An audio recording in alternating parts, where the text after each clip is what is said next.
press on the Rugby World Cup.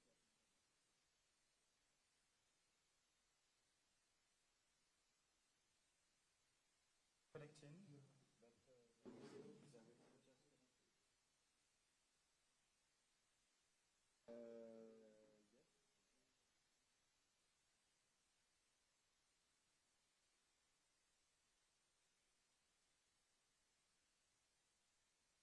Okay, so I connected. Okay, I must connect with Wi-Fi.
Hello, Cap.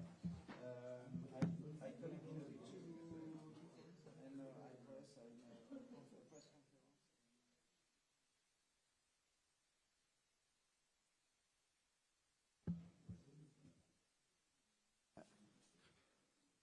Yeah, I put two phones on the table.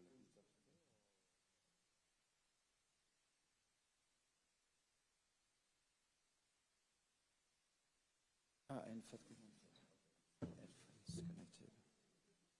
Headphones connected, so that's okay. That's perfect.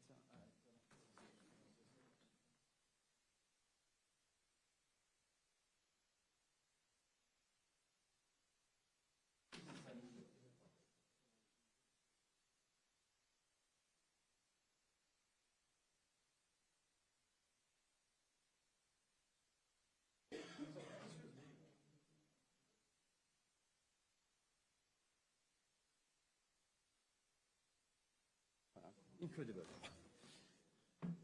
Incredible. Okay, Carl, you have the two phones and two connected.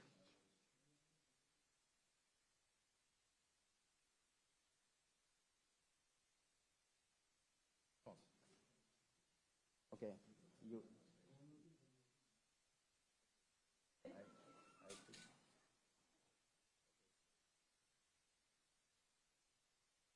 Oh, okay. So I see an activity. Yeah, exactly. That's okay for the first one, and for the second one. I I see activities, but I don't hear you.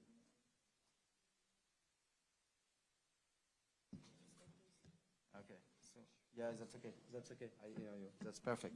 Perfect. Okay. So that's okay. Thank you.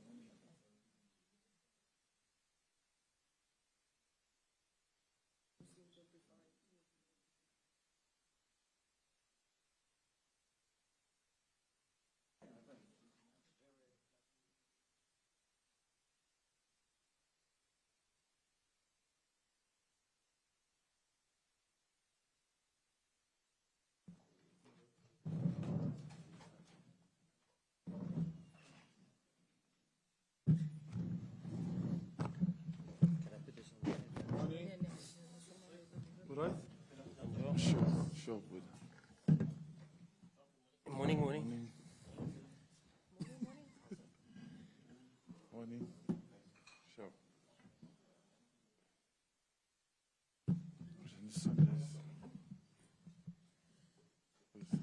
Good morning all and welcome to our Springbok team announcement. We've got Coach Jacques Nienaber and Sia Kolisi up at top table first. We released the team a little earlier, so by now everybody should have it. And then also I'd just like to declare up front that you would have seen World Rugby announced, sent out a statement a little earlier today. For us, we've got a World Cup final coming up this weekend, and we'd like to keep the questions to that.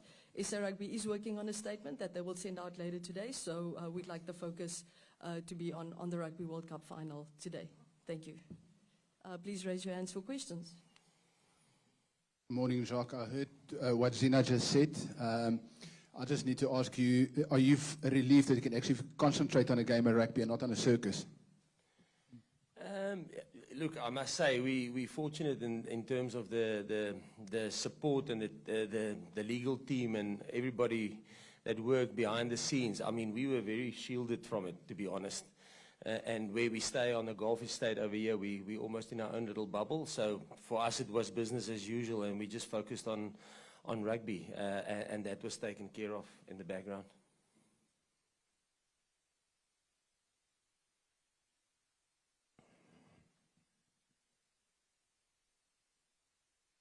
Thank you. James McConey here from NZR Plus. Just wondering about the 7-1 split, Jacques. Why have you gone with that, and who will play halfback if anything happens to Faf? I'll probably take my time on it because I think there will be quite a couple of questions regarding the team selection, and that's probably the starting point. The team is not 15 and 8. The team is 23. We always say that we select a squad, and when you do a squad selection, there's a lot of things that influences that, and probably from medical to performances, to past performances, and obviously a lot of analysis going into New Zealand, what their strengths and their weaknesses are, and where we think we can get the edge on them, you know. So obviously And then the discussion starts between the coaches and the selectors, and then it goes from a 5-3 to a 6-2 to a 7-1, back to a 5-3, 6-2. So it's not a 10-minute discussion. It's hours and hours, you know. And probably the big, if you look at our squad, obviously there will be a couple of questions on it. So Vincent Koch couldn't train on Monday, and we have a policy in our team: if you can't train on Monday, you're not up for selection. So unfortunately, he then missed out with Trevor coming in for him. And then secondly, so everybody, the other guys are all medically fit. And then the second thing you probably look at within your squad is performance. And I think if you look at our squad and the performance, I think there's consistent performances, and there's not a big gap within our squad. If you think now the guys missing out like Andre Estreisen and Kainan Moody, the last time how good their performance was against New Zealand. But also then going back, I think Damian Dalenda and Jesse Krulis putting in some proper performances. So I think from a performance point of view, there's not a big gap. Okay, and then probably it will go to the next question will be the risk. So if a lot of people say, listen, 5-3 has got there's less risk there. But let's say on a 5-3, if you lose 2 locks, obviously you had to prep one of your loose forwards to stand in as a lock.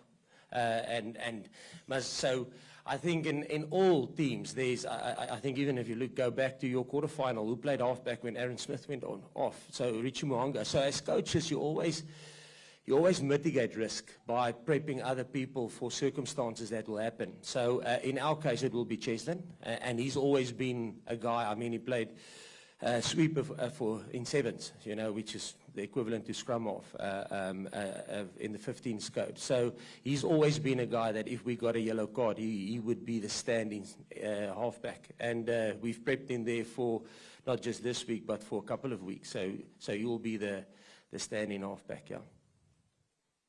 I see your television, New Zealand. What does it mean personally to you to play a World Cup final against the All Blacks? Oh, we actually spoke about it yesterday. Yeah, it's huge. It's always big playing against the All Blacks, but to play it in a World Cup final when it's number 1 and 2 team in the world playing head-to-head, yeah, I don't think it's stuff that you can dream about because it doesn't happen often. I don't think it will happen in our lifetime again to have 2 teams like this. And yeah, we've prepared as hard as we can, and we know what to expect. Obviously, they might have some new things coming, but like I think for a player to be playing in a game like this, I don't think it will ever get any bigger. So we're excited. We're looking forward to it. We know how good they are and how good they've been. You know, they you know, a couple of months ago they were going through a tough patch, and that's how good of a team they are. That's how proud of they are of the team. They just turned it around quietly behind the scenes. They were doing their work, and now they're here. So I'm looking forward to it. And we've had to find our way too, you know. And the way that the coaches went the last year or so, we've played over maybe 50 players to try and find the best. Even the guys that are not here, I think they will be prepared to come and fill in this day. So I'm looking forward to Saturday. I don't think it will ever get bigger than this. It will probably be the biggest game of my life. And Jacques, can I just ask a quick one of you? Do you remember the 95 final, and or have you watched it recently?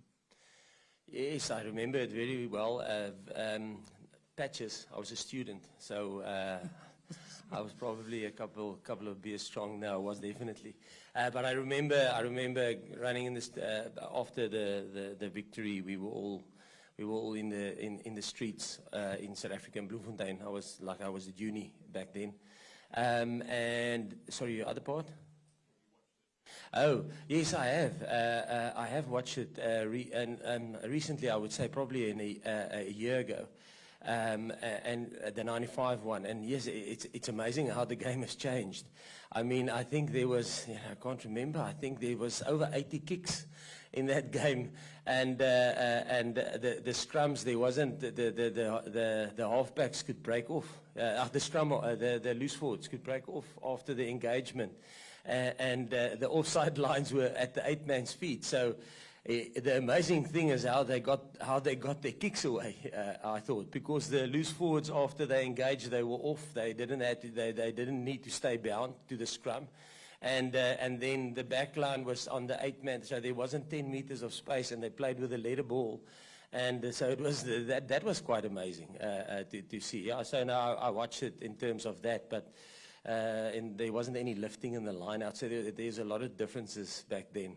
The game has really changed a lot, and I think if you go back at that game, I think the ball in play was under 24 minutes. So there wasn't literally no rugby. It was just set piece after set piece after set piece. So yeah, I think the game is far better product now than it was back then. Not taking anything away, because that's just obviously there's a lot of technical stuff that comes into the game and a lot of money, and it became professional after that. Hi, Jacques, over here, corner. Morning. What is it about the All Blacks that you see 7-1 as the preferable option against them? I mean, I know it went well at Twickenham, but they were down to 14 men on that occasion. And also, just secondly, with 4 scrum halves in the squad, you've gone with just 1 in the final. Which does seem like a luxury, and how did the other 3 take it? Look, I'm not going to go, obviously I'm not going to say what's their strengths and weaknesses. I think that would be stupid from me, but obviously, like I said, there's been a lot of analysis that gone into them, and that's hence we went with a squad of 23. I probably don't, I want to move away from the 7-1. It could have been a 6-2 or 5-3, it doesn't matter. You select a team that you think can get a result on the day. So in terms of the 23 that we selected for a reason, and the reason is we believe that they can deliver and win us a World Cup back-to-back. And how did the other guys take it? Not only the scrum offs. I mean, that's probably the strength of our team. If you look at a guy like Marnie, I mean. And Kobus got us through a quarter-final against France. He got us through a semi-final against England, you know. But it's explained to the whole squad why we're going a specific route, and it's not for the individual. Remember, it's for South Africa. And even the selection that we do, we know. Look, there will be pressure on us if we don't deliver a result. It's always going to be like that. But with that at the back of our head, we know that this selection is for South Africa, and they take it like that. Listen, we believe, and after the explanations of why we did it the way, they know it's for South Africa. It's not for the person or the ego. You can't let that, and not that they have egos, but you can't think of the individual. You must think about South Africa and the Springboks. That's the most important. A question for both of you, please. I know you want to talk about the final, but Tom Curry and his family have been subjected to online abuse. I just wonder what you make of that, how that makes you feel. Yeah, it's definitely, especially for me, if it's a player, if it's a coach, if it's a referee, I obviously don't support that, and I obviously feel for him. And I have spoken to him. I sent him a message as soon as I saw that's going on, because it's somebody that I respect, that I've played with against for quite a while, and I've been through it too. When we can take it as players, when it comes to us directly, it's fine, but when it comes to your family, it's totally different, and that's exactly what he said to me. That it's really hard when the family is involved. So yeah, it's the one part of the game that we really don't enjoy. You know, we don't mind being criticized about how we play on the field and everything like that, you know. But when it comes personal, and you know, we've experienced it too. Kobus' family experienced it. They got death threats, you know. So we've been there, and as a rugby family, as much as we compete, we definitely do support each other when things like this. It doesn't matter whether you're opposition or not. So I feel for him, and I feel for his family, and I hope, you know, obviously it stops, and I hope he was able to prepare as much as he could for the game that he's playing tomorrow. So, yeah, I've let him know that we are supporting him and that we're thinking of him. I can't say anything better. I fully agree with Sia. Jacques, we looked at the weather, and you obviously have looked at the weather as well. A lot of rain today, a lot of rain tomorrow, and there's some rain on Saturday. How important is the kicking game going to be on Saturday?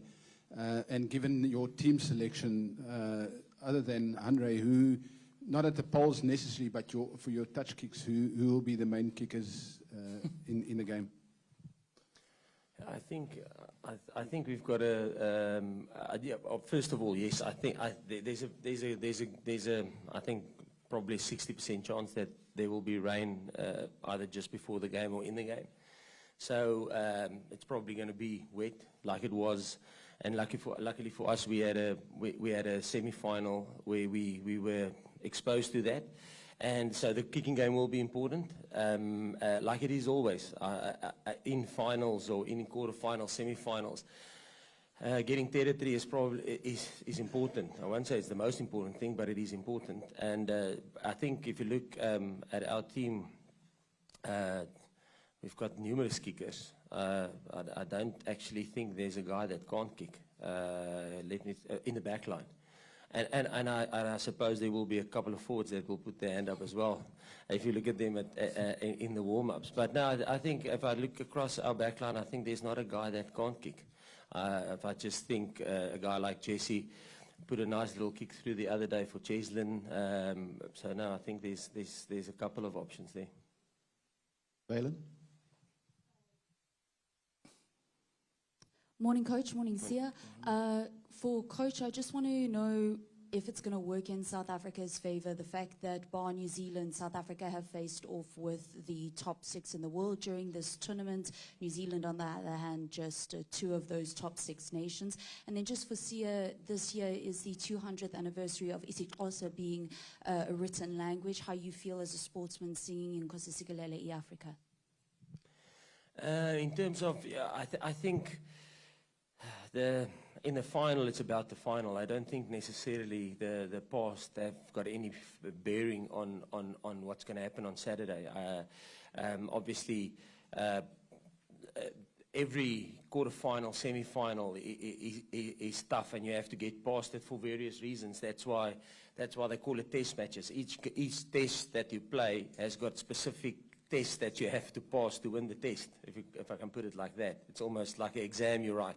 And I think the only thing that's probably going to help is the fact that you stuck through, and the character that you build within the team going through tough matches. And that's probably the one thing we can fall back on, is that we were properly challenged in the games that we've played, and we had to find a way. Like we had to find a way in the semi-final when we were 15-6 down with a scrum in our 22. You know, we had to find a way, and fair play to the players. They found a way, you know. And I think back at 2021, we lost our 100th test match against New Zealand. I think we were leading up to the 78th minute, and then Barrett kicked an incredible penalty from the left touchline to seal the game for them. It was a very tight game there. We lost against England at Twickenham in the 81st minute. We lost against Australia in Australia in the 82nd minute. So there's been a couple of games that we were leading when the clock was within 2 minutes or over 80 minutes time, and we lost those games. So I think the learnings we took out of those games helped us in the quarterfinals, semi-finals, and in the last couple of games.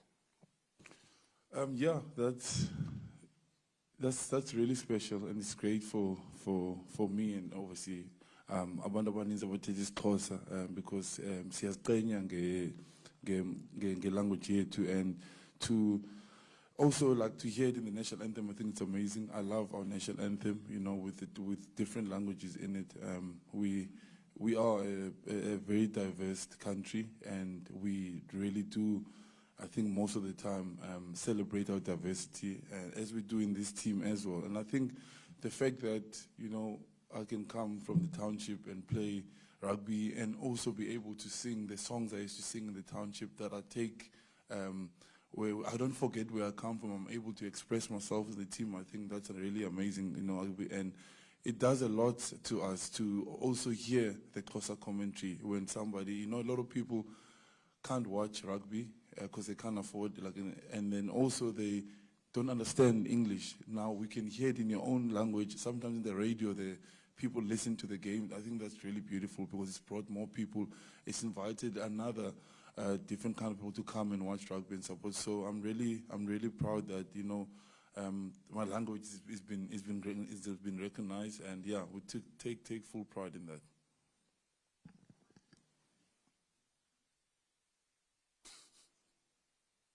Morning, guys. Question for you, Jacques. On a number of occasions this year, you've told us about how the game, Springboks game has evolved with Mani at fly-off. With him not in the squad for this game, do you think that can be interpreted as a betrayal of those things that you've advanced in your game? No, not necessarily. I think we still, obviously Andre was injured. That was the big reason why Mani had to step up, and fair play to him. He is a brilliant rugby player.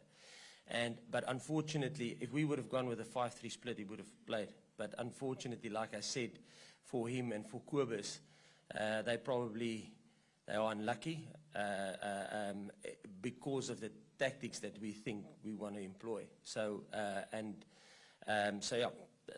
no, not at all. I must say, I don't think World Cups might be, probably now that I'm saying it will be different, but World Cup finals isn't necessarily always the most spectacle of affairs.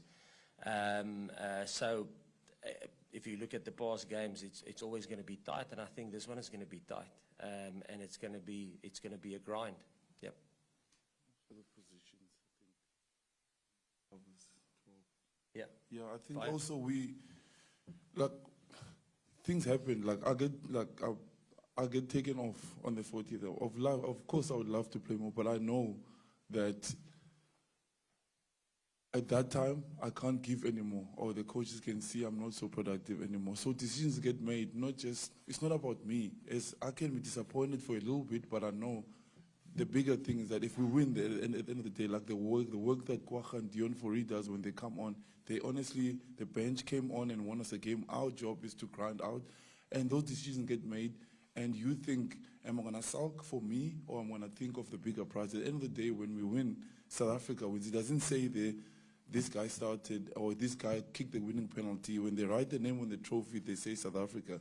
Andre covers 12. He can play 12. So there's a lot of things that we have to get into consideration. If something happens to Dukes, Andre can shift in. And those decisions get made because Damien Willemse can cover 10 and 12 and 15. So and Trezen can play scrum half, fullback and wing. So when they pick the team, they don't just announce it. They explain to us to all those situations. We have made peace with it, and it is difficult. I felt it. I've been here before where I've been part of the World Cup and I don't get picked. All I have to do is hold bags. And I think for a guy like Mani, he really wants to play. He was disappointed, but he became Richie Mohanga for the team and gave us the best pictures we could get, because he knows at the end of the day that if he gives the best, and that's the role that he's asked to play for this specific game, as Andre had to do, as Marvin Ori, who's been amazing for us. Everybody has a role to play, and that's just the role that he's chosen to play. And we'll give it everything, and we're not going to die wondering. It's a World Cup final. And if we do and become successful after the game, he will know that all the input that is put in, whether he was on or not or off the field, it made a difference to make us be successful as we can. So we don't take it too much to ourselves. We don't think too much. Yes, you sulk, you go home, you talk to your wife and your girlfriend, you get over it and you move on, because you know maybe tomorrow you'll be the one starting. And yeah, that's just how we see it as a team, because it's far bigger than us. Good morning, Jacques. Good morning, sir. Question for each of you guys. Jacques, we had a chat about this at the start of the Scotland game.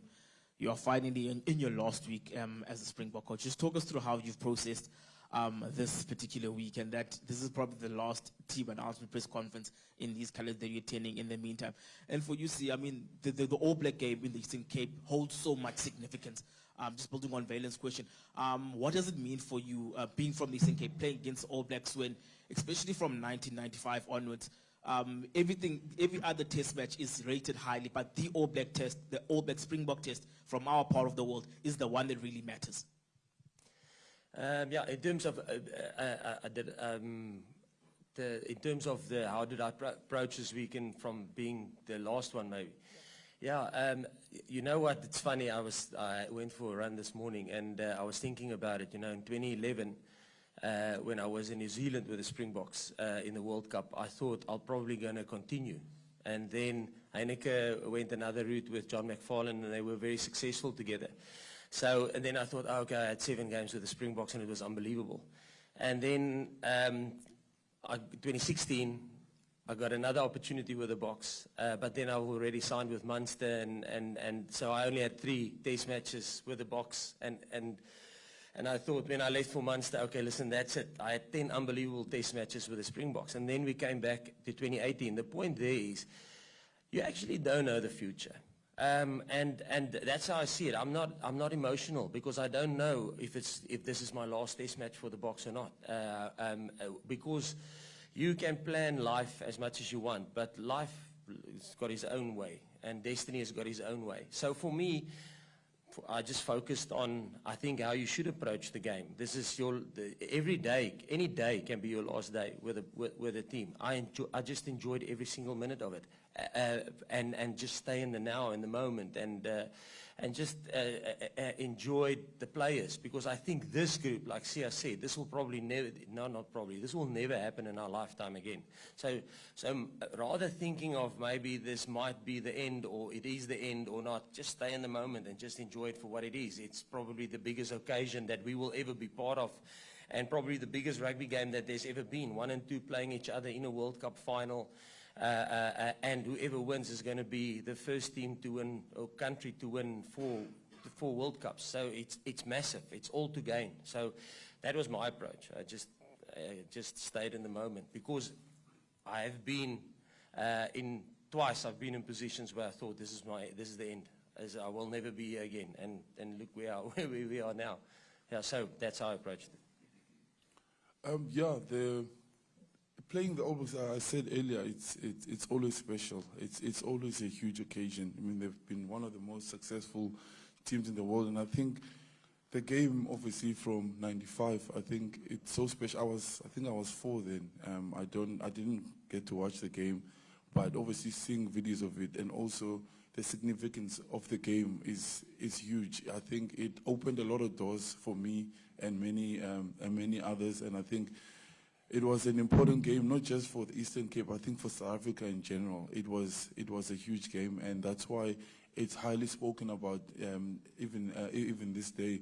So it's gonna be big regardless of what the previous game showed. This it can't get bigger than this, and it will mean to South Africa a lot, as we've seen what's happening back at home. I'm sure you've seen all the videos that are coming through in the semi-finals, and it's just huge. I can't explain. I remember 2007 when I was standing in Sweden. I was talking to Eben on the field. I said the last time the Springboks played in a final in France, I was standing in a tavern in Sweden watching with people who don't know rugby. It's only because South Africa is playing that people just sat there and watched the game, and I never thought I would be here playing a final at the same place that I was watching John Smith lift the World Cup. So this is stuff that you don't dream about. Honestly, I would be lying if I said this was one of my dreams, to play in the World Cup final in France against the All Blacks.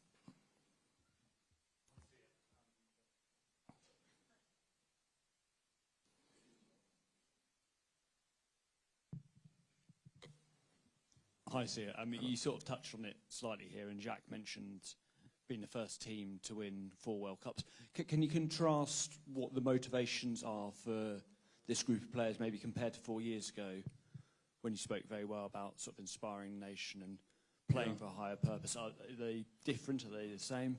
Yeah, I think 4 years ago, I think nobody probably would have expected us to be even in that position, because I think 2 years before we had just been given 50 points, against the All Blacks, and a lot of people kind of didn't give us a chance.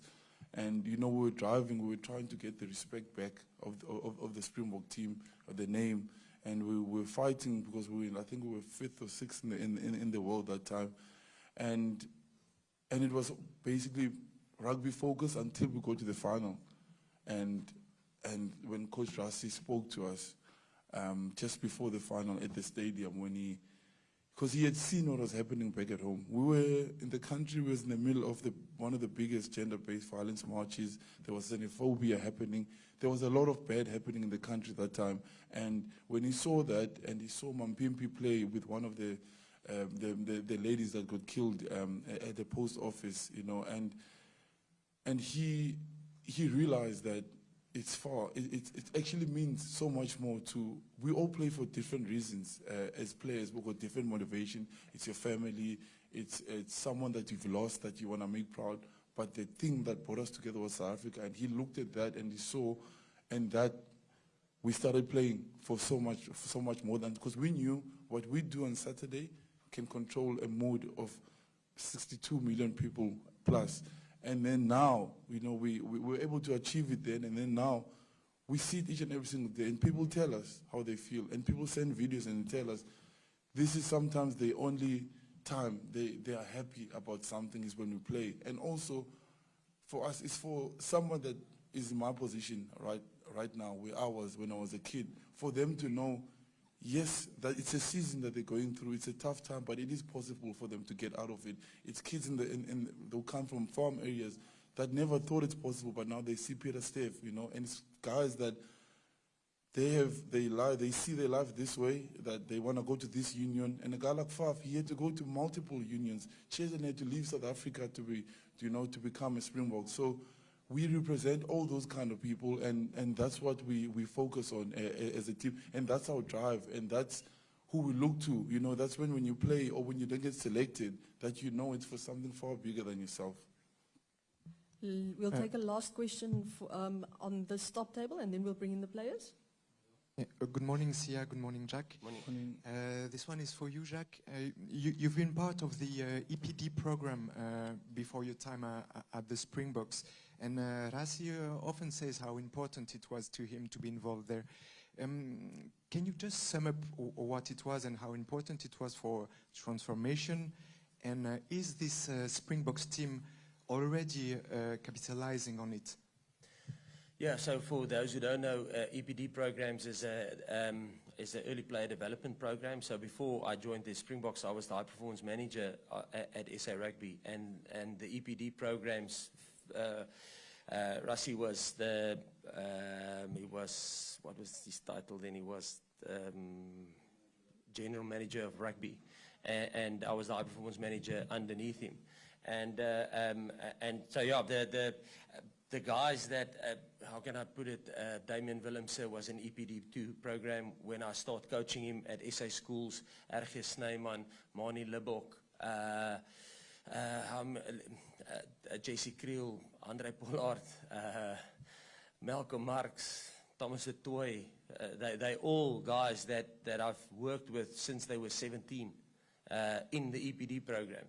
That's what probably makes it so special, you know. Even Sia I met when he was at the Institute. He was under 19 at Western Province. Frans Malherbe, same. So a lot of the players that's currently in this group, and that's why I enjoyed the time with them. I just sat in the change room and we had a cool drink in the change room after one of the training sessions, just looking at the players, and I think, yes, I have a story of every single one. Oxnitsche, Villagers Rugby Club, first scrumming session, Michael Kumberai was there, and I remember, who's this guy from HTS Louis Botha? I can actually speak a little bit of Afrikaans, you know.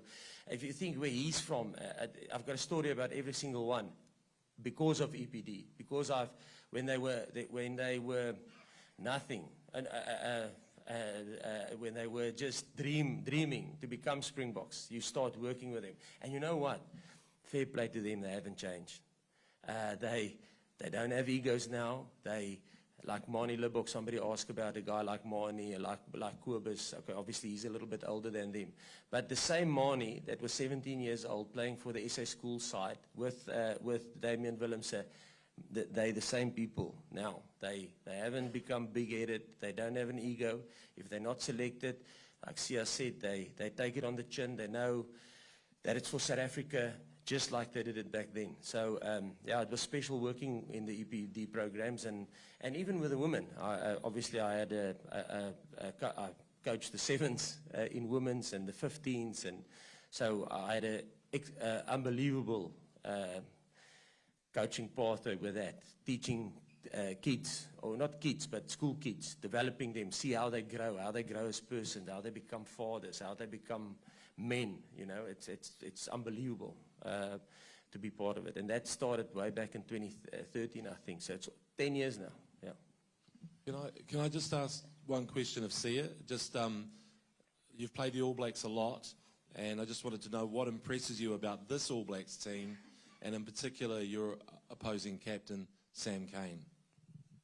Phew, I think the fight that they've showed, I know how hard New Zealand people and media can be towards them because they expect so much from an All Blacks team, and I think they faced a lot of criticism, and I don't think a lot of people thought they would be playing in the World Cup final. The fight that they showed this year, I think it tells a lot about the team. You know, they could have just given up, you know, and just said, you know what, it's not our year. And they just took it and they kept on moving, and they were quiet about how they went this World Cup, to be honest. Not a lot of people were talking about them, but they were just moving, and now they're in the World Cup final. And Sam Cane, I think, you know, I know what an amazing player he is and what a good leader he is. And I think for me, for somebody that thought will never play a rugby game again, for him to fight through what he fight through. I was playing that game, and I remember Coach Rassi, when they go see him in hospital, and I remember speaking to him during then, and he had a lot of criticism too about how he's not playing well and everything. He found himself, and he's worked, and he just put his head down, and he led a Chiefs team who did amazingly well, and now he's here. And I think that when you can, you know, people always focus on what you do on the field. Some of the battles that you face off the field can take you to the next level, and I think I speak highly of him. I've known him for quite a long time. I respect him a lot, and I think what he's shown, the fight that he's shown off the field, and the way he's taken it on the field as well, now he's led the team, has really been amazing. With all the other leaders, obviously, around him, I think he's done amazingly well, and that's why they are where they are today, the character they have as a group.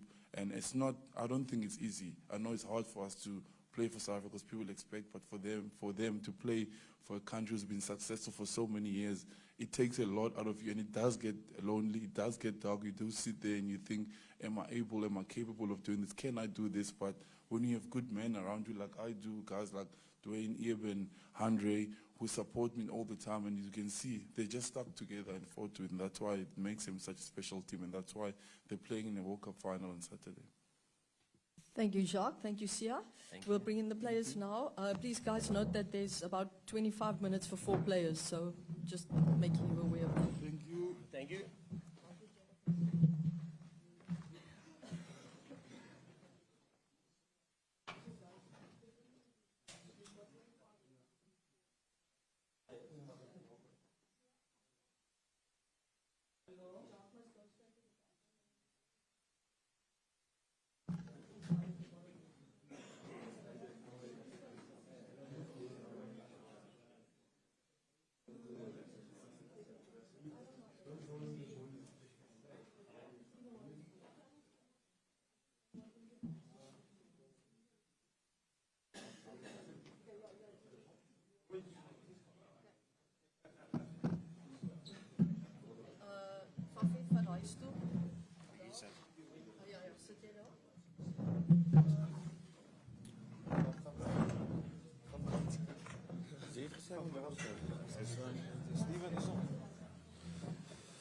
Morning.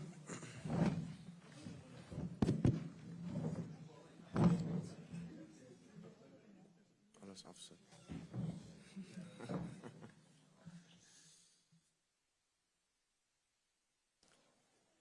Okay, ladies and gentlemen, so we've got Jesse Creel, Faf de Klerk, Damian Willemse, and Stephen Kitsoff. Please raise your hands for questions, and then we can get going with this section of the news conference.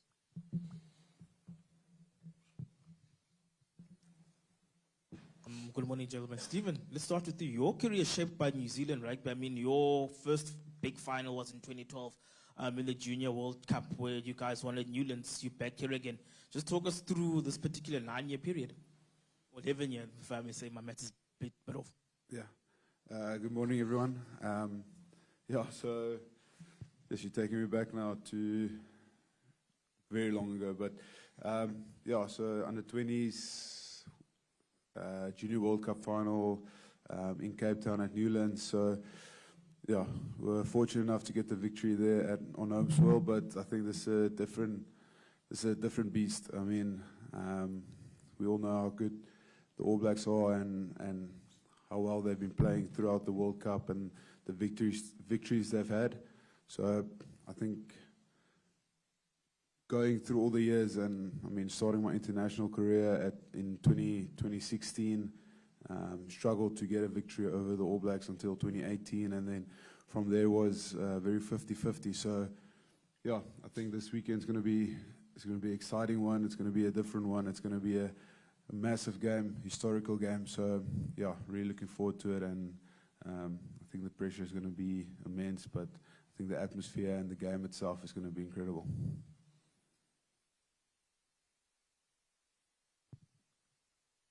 Stephen, can I ask you about R.G. Snyman? Sorry, I know I've not pronounced his name the way you guys do, but I think everyone's aware of the journey he's had to go through to get from one World Cup to another and everything he's fought through. Can you tell us what he brings to you guys as a team and how much you guys respect what he's gone through to get here? Yeah, I think RG's, I mean, he's been very unfortunate with the injuries and the ACLs he's had. I think it was 2 ops in 4 years. So for him, he's an incredible team man, and the way he helps Franco and with the lineouts, and he helps Coach Dion with making good decisions in the lineouts and developing a plan for every weekend. It's exceptional, and then just the energy he brings off the bench. So we all remember like the bomb squad and the energy we had in 2019. I think he's taken that same role this year, especially in the World Cup. And I mean, he's been playing great rugby. He's been carrying the ball well. He's done extremely well at lineouts, and he's bringing a next level of physicality. I mean, he's a giant among men. So no, extremely proud and so fortunate for him to have him in our team, and he's been playing great rugby, and I'm extremely proud of him.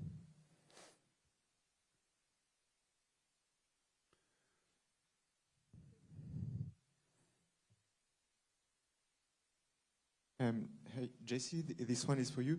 I read a stat that the last game against England in the semi-final, you didn't have the ball a single time in hands. So I don't know if it's true, but that's what I read. And how is it to spend the whole game without touching the ball? And what does it mean about your defending duties as well? Do you enjoy defending as much as holding the ball? I obviously don't enjoy not getting the ball. I think all of us as players want to touch the ball at least when we're playing. But I mean, different games require different things. And I think on the weekend, we didn't get as much possession, I suppose, as we'd like. Obviously, England played a different game plan. But yeah, I think we did what we needed to do to get the result. And in the end of the day, that's all that matters. So yeah, we were happy with the result. Question for Faf. Obviously, any World Cup title is special. Down the back in the cheap seats. Any World Cup title is special, including the last one. But what does it mean to you to play the All Blacks in a World Cup final? Yeah, morning, guys. Yeah, I think it means a lot. And like you said, it always remains special. It doesn't matter who you play. I just think because of the history that we have with them, going back to 1995 and getting to play them in a final again, it's just I think it brings back a lot of memories for a lot of people back home. A lot of us were, except maybe Dwayne and Dion, were a bit too young to watch that game, but I think that's where the rivalry actually really started in mainstream. And yeah, I think just looking at the players that they have on their side, and this guys that we've been looking up to since we were at school, guys playing their final games now for them and for us. There's just a lot that's special about this game, and we're both going for the same thing, which is going to make it so much more of an exciting and tough match. But yeah, I think I overheard Sia earlier to say you dreamt about this is a bit is probably wrong, because I don't think you do dream that far.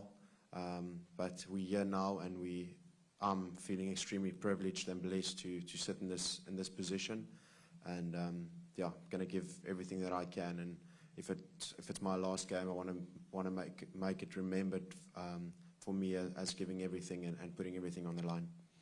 Have any of those 95 guys been in touch with this current team? Someone like Francois or anyone else? Yeah, I think just through a few messages to the guys.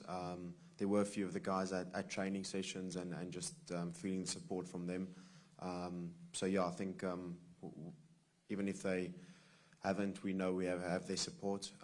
But I think there are a few guys that's got a few messages, and we do draw a lot from that, and we know how proud they made the country and how proud they are now of us.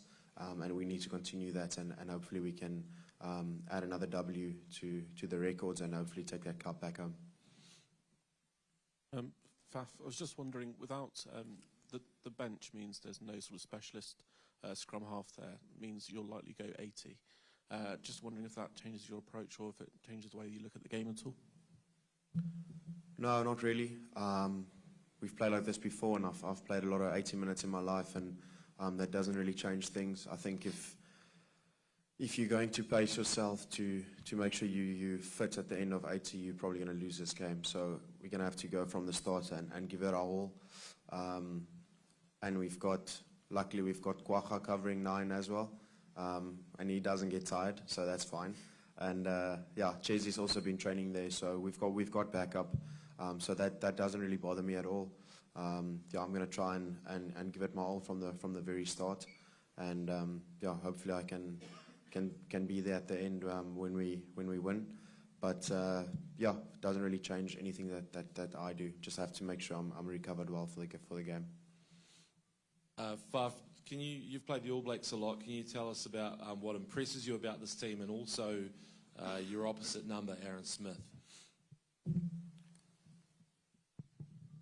I think the way they've turned it around this year, especially after playing us and the French, it shows a team that really is close together as a side, and the belief they have. I think they've obviously been under a bit of scrutiny over the past those 2 games, and I think the way they've turned around, I think we all could see they're playing unbelievable rugby, playing with a lot more confidence, and you can see they're doing it for each other. So yeah, it's good to see a side like that can almost internally sort things out and don't have to look outside of the group, because they've got such great players and leaders all around the group. And I think Aaron Smith is one of the biggest guys for that. I think is the gel for that team, not just on the field with the way he chats and plays, but off the field, sharing his experiences, and obviously also sometimes going through tough times and getting through that and sharing that experience that he has with what he's been through in his career. And yeah, played him quite a bit and played New Zealand side, and he's yeah, just seems to have always been there as far as I can remember, and he's been a great player for New Zealand, and one of the guys that I've looked up to building my career as well.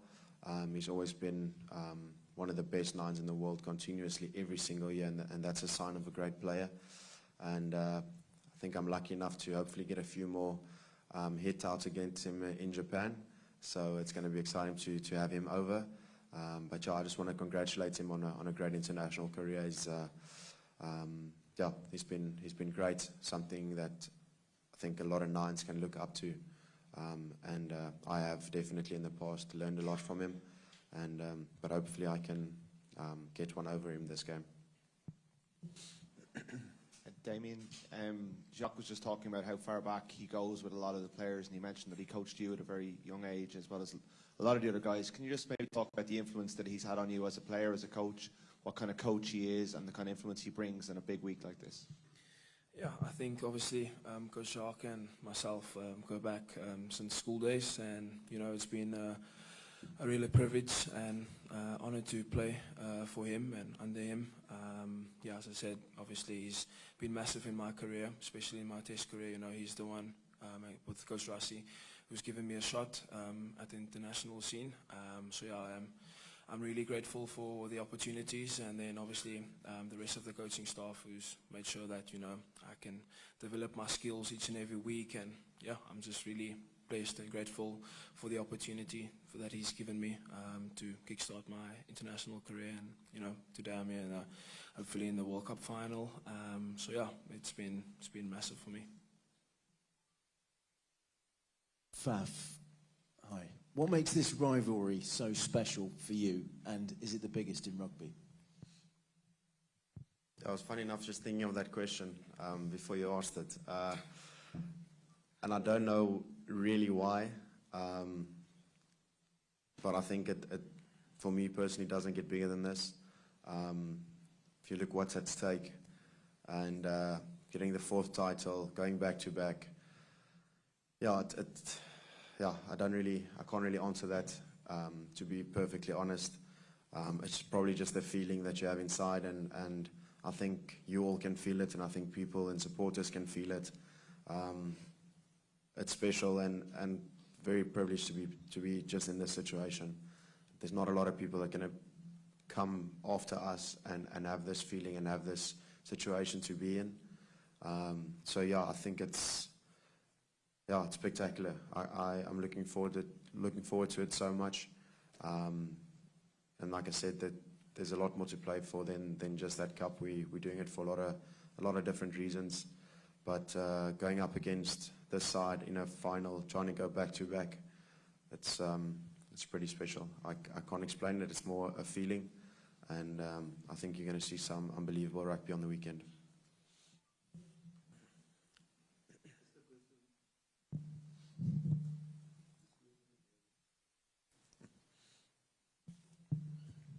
Question for Damien. You played with Cheslin Colby for quite a while. I think if I got my facts right, he's playing his 30th test match on Saturday, and it's also his birthday. Just a word on him, and also I want Faf to comment. Yeah, obviously, I've been fortunate enough to play with Cheslin, starting at the Stormers when I just got out of school. So yeah, he's been obviously a great player to obviously learn the game from. Yeah, as I said, started at the Stormers and then now at International. I've had the privilege to play with him in the back three. He's a great player. He's always someone who, if it's to be, it's up to him. He's always the one to take the ball and make the play. So yeah, it's great to have him in our team, and hopefully he can provide us again with a special moment, just like he did in 2019. And yeah, I think as Fafi said, it's going to be a great game of rugby. It's going to be a contest all over the pitch. New Zealand has been playing obviously really good rugby, so we're preparing for that test, and as Faf said, we're really excited. Just on Cheslin. His birthday today? Yeah, Saturday. Oh, sorry. Sorry. Yeah, I guess that's a nice present to give him then, to get the win. He's a great guy. We've been mates for quite a bit, and sort of had a similar thing where going through our career where he's always, people in the past said he's too small to play this game, but I think he quickly showed that's not the case. He's an unbelievable player, unbelievable guy, works unbelievably hard, and doesn't have a doubt in his ability at all. He'll take on anyone, anywhere, any place, and he'll probably come out on top. Quite enjoy him training at 9, seeing that he can actually become a bit tired, not just hanging out on the wing. So it's good to see that side of it. But he's an unbelievable guy for us, as a friend and as a player. I think everybody feels when he gets that ball something special is going to happen, and more often than not it does. So we're very lucky to have him on our side. Good morning to all of you. Just 2 questions, one for Damien, one for Stephen. Damien, how much motivation is winning a record fourth World Cup for you? And then Stephen, with the team that coach has announced, all the pressure is on the forwards, and how you guys take that? Yeah, just on that question, obviously it will be massive, not only for us as a team, but what it will mean for the country as well. And yeah, there's been obviously 4 years of hard work, sacrifice, and dedication that's gone on into this, and the planning, from the support staff, the coaches, and us as players, sacrificing a lot of time from home, bodies on the pitch. We've lost Malcolm, we've lost Makazole, obviously in the games leading up to the final. So we are doing it for them as well, and as I said, for everyone back home. So, you know, it's really special. But in saying that, you know, we are coming up against a great side in the All Blacks, and, you know, they're not going to obviously make it easy. They also want the cup, and, you know, as you said, it'll be the fourth for whoever wins on Saturday. So it's going to be a massive contest, and, you know, we've been preparing for that, and I think the pressure that we've got in the quarters, in the semi-final, you know, have set us up nicely for the final. So, yeah, we're looking forward to it, and, yeah, it's going to be all out there. Yeah, and so and just on the forwards, Rassie and Jacques made it very clear on Monday when we internally announced who's playing and the squad that it's going to come down to the forwards and the way we pitch up and giving a platform for the backs to show a bit of magic and X factor. But we all know the brand and style that the All Blacks play and how dynamic they can be. But for us, it's all about work rate, that physicality, that scrum battle, that line-out mauling. And for us, if you've got an opportunity to play for 40 minutes or 45 minutes, it's absolutely emptying the tank and giving it everything and making sure you leave nothing out there. And then the next guy just steps in and takes over. So it's all about an 80, 85, 100-minute performance. And with the way we pick the squad, it's giving you everything, emptying the tank, and the next guy just takes over and carries on with the job. We'll take about 4 minutes left, guys. So question here and question over there. A question maybe for Faf and Stephen, whoever wants to answer really. The hours must stretch a bit in this final week heading up to Saturday, and obviously the game not till 9. How have you, when you're not supposed to be thinking about the game, how have you been filling your time, and what will you be doing up until 9 o'clock? I mean, Faf, is it preparing the hair, or are there other things you do? Yeah, that's a big part of it, preparing the hair. No, like this week does feel a bit longer than usual, which is great. I think the more time we get in this last bit together is special, and we've focused on getting closer as a group this last week, spending a bit more time together after training, having a packet of chips together and just chatting through our experiences and what it means to be here again. So I can really feel that unity inside with the group. A lot of sleep, go to bed late, wake up late, have another nap, and we've pretty much been playing 9 o'clock games every weekend. So I think the boys have got their routine down. So yeah, it's a normal week for us in terms of that. But like we've done a lot of work on New Zealand and on ourselves, and we know them very, very well by now. And I think that's one great thing about this team is there's a lot of experience and guys that have gone through this same situation in the past. So drawing on that and guys can share their experiences, what they need to do before a game, and you can take from that what you need. But yeah, like I said, it's pretty much a normal week for us to prepare. Not a lot gonna happen on Thursday. Maybe a few boys hit a few golf balls, maybe go to Paris, have a coffee, something like that. But yeah, pretty much a standard thing for us. Hi guys. John Smith said you make 2 debuts as a Springbok. Your debut and then your first game against the All Blacks. Could we maybe add a third category, the All Blacks in a World Cup final? Will that give you guys the extra, I guess, little bit of motivation you need? You've probably had a harder physical time and a shorter turnaround. Could that be the few percent you need to go the distance?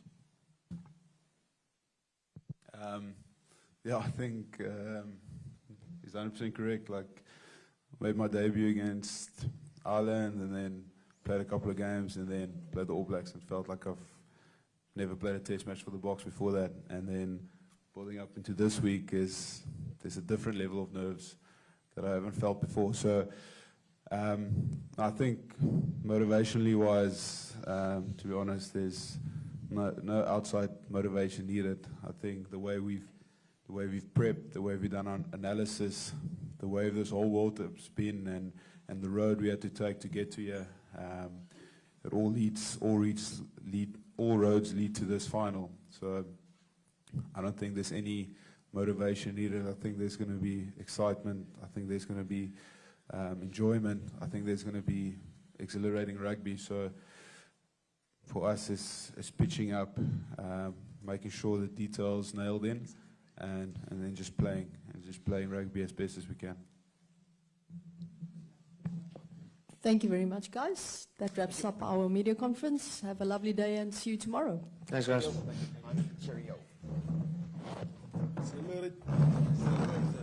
Accelerate.